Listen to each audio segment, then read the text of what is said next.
จิตบ่เคยเกิดขึ้นมาบนโลกใบนี้โลกใบนี้เป็นโลกแห่งน้ำธาตุ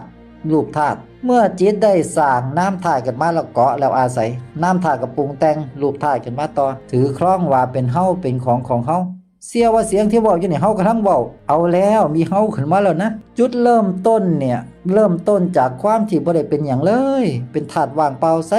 บริสุทธิ์เป็นธาตุชีวิตจิตเฮาเป็นธาตุชีวิตที่บ่มีรูปร่างเริ่มต้นจากธาตุชีวิตที่บ่มีรูปร่างใสๆกลืนไปกับทุกสิ่งทุกอย่างเนี่ยความมืดก็ผ่านเข้ามาในความใสๆความใสๆบ่แม่นความมืดนะหากมันกลืนไปกับความมืดได้ความแจ้งก็ผ่านเข้ามาในความใสๆความใสๆนี่กลืนไปกับความแจ้งนี่สรุปแล้วความใสๆนี่มันคือทั้งหมดเลยทั้งอนันตจักรวาลเนี่ยก็คือจิตเฮานั่นแหละพระพุทธเจ้าเพิ่นฮู้ทุกสรรพสิ่งแดงไหนจิตเฮาก็ฮู้ได้จังซั่นแหละเพราะมันอันเดียวกันพวกเฮาลองลบจักรวาลทิ้งให้หมดเอาลบดวงดาวลบดวงอาทิตย์ลบหลุมดำลบความมืดลบความแจ้งทิ้งให้หมดเลยลบทิ้ง